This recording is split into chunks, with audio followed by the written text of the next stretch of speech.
नमस्कार मित्रों, आपका मेरे चैनल स्टडी विद संध्या में बहुत बहुत स्वागत है। मित्रों, हिंदी गद्य साहित्य की प्रमुख विधाओं में अंतर की श्रृंखला में आज मैं आपके समक्ष आत्मकथा और जीवनी में अंतर को लेकर आई हूँ। इससे पहले मैं आपके समक्ष कहानी और उपन्यास में अंतर को लेकर आई थी और उससे पहले नाटक और एकांकी में अंतर को लेके आई थी। तो आज मैं आपके समक्ष आत्मकथा और जीवनी में अंतर को बताऊंगी। इससे पहले हम आत्मकथा और जीवनी के विषय में भी थोड़ा जान लेते हैं। तो चलिए शुरू करते हैं। आत्मकथा। आत्मकथा क्या होती है? लेखक स्वयं अपने जीवन की कथा पाठकों के समक्ष प्रस्तुत करता है। वह पूरी निष्पक्षता और सच्चाई से अपने जीवन में घटित प्रत्येक घटना का वर्णन अपनी स्मरण शक्ति के आधार पर प्रस्तुत करता है। अर्थात लेखक जो भी लिखता है इसमें वो उसके स्वयं के जीवन की कथा होती है, जो वो पूरी निष्पक्षता और सच्चाई के साथ लिखता है कि जो भी उसके जीवन में जो घटित हुआ होता है उसे पूरी ईमानदारी के साथ उसमें उसका वर्णन करता है।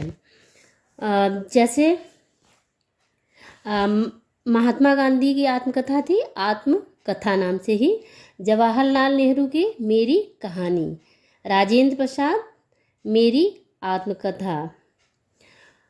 तो इस तरह आत्मकथा के विषय में जाना। अब हम देखते हैं जीवनी। जीवनी किसी व्यक्ति के जीवन की जन्म से लेकर मृत्यु तक की सभी घटनाओं के बारे में लेखक लिखता है। व्यक्ति विशेष के जीवन परिचय को इस तरह प्रस्तुत किया जाता है कि उसके जीवन के सभी अच्छे बुरे पहलू सामने आ जाएं। अर्थात इसमें जो लेखक लिखता है वो किसी अन्य व्यक्ति के जीवन के विषय में लिखता है और उसके विषय में जो भी लिखता है तो जिस व्यक्ति के विषय में लिखता है उसके जीवन से संबंधित जितने भी अच्छे बुरे पहलू होते हैं उसको उसके समक्ष प्रस्तुत करता है, उसमें लिखता है। और जैसे गणेश शंकर विद्यार्थी ने महात्मा गांधी के विषय में लिखा था श्री गांधी। डॉक्टर राजेंद्र प्रसाद ने चंपारण में महात्मा गांधी, और उसी तरह बाबू अमृत राय ने कलम के सिपाही अपने पिता मुंशी प्रेमचंद के विषय में लिखा था। तो इस तरह हमने इनके विषय में जाना। अब हम इनमें अंतर देख लेते हैं कि आत्मकथा और जीवनी में अंतर क्या होता है।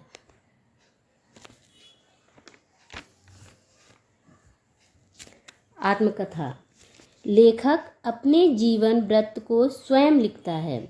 आत्मकथा में क्या होता है?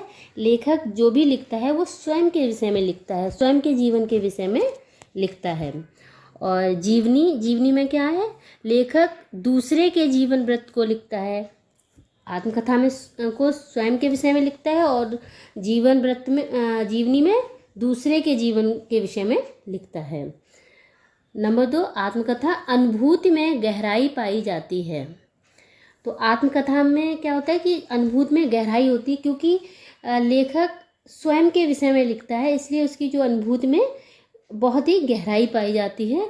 और जीवनी में क्या होता है? विवरण तथ्य की झलक होती है, यानी कि वो किसी के विषय में लिख रहा है तो उसको उस व्यक्ति के विषय में जानकारी प्राप्त करके लिख रहा है, इसलिए उसमें उसकी अनुभूति में इतनी गहराई नहीं हो सकती है।